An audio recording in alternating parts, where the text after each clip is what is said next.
আসসালামু আলাইকুম, সবাই কেমন আছো? আলহামদুলিল্লাহ আমি অনেক ভালো আছি। আজকে আমি মাছের ডিম রান্না করতেছি। মাছের ডিমগুলো আমি আগে থেকেই সিদ্ধ করে রাখছি। আর এগুলো হচ্ছে এখন মশলা সব কিছু আমি একসাথে করে কষাইতেছি। কষানোর পর শুধু মাছের ডিমগুলো একসাথে সব কিছু দিয়ে দেব, দিয়ে একটু নাড়াচাড়া করব। নাড়াচাড়া করতেছি এই পাশ ওই পাশ, যাতে সুন্দর করে একটু ভেজে নেব, যাতে কোনোভাবে কোনো মাছের ডিমের গন্ধ না আসে। আমি আস্তে আস্তে করে উল্টাইতেছি, এই পাশ ওই পাশ করতেছি, কারণ মাছের ডিমগুলো ভেঙে যাওয়ার চান্স আছে সিদ্ধ করা, তো এই জন্য একটু আস্তে আস্তে করতেছি। আর চুলার তাপটাও অনেক কমাই দিছি, না হলে দেখা যায় মাছের ডিমগুলো ভেঙে যাবে। আর চুলার তাপটা কমানোর জন্য অনেক দেরি হয়েছে রান্নাটা, না হলে আমার রান্নাটা অনেক তাড়াতাড়ি করতে পারতাম। আর এগুলোর মাঝখানে দেখা গেল কেউ চাইলে একটু পানি অ্যাড করতে পারবা, কেউ চাইলে পানি অ্যাড নাও করতে পারবা।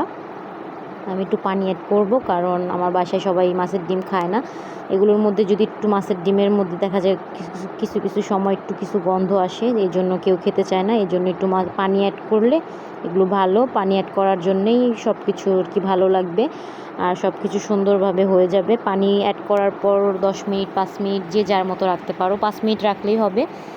পানিটা শুকালে জাস্ট তখন রান্নাটা নামাবো। আর পানি শুকালেই দেখা গেলো তোমার পোড়া পোড়া হয়ে যাবে, পোড়া পোড়া হলেই রান্নাটা নামিয়ে নেব।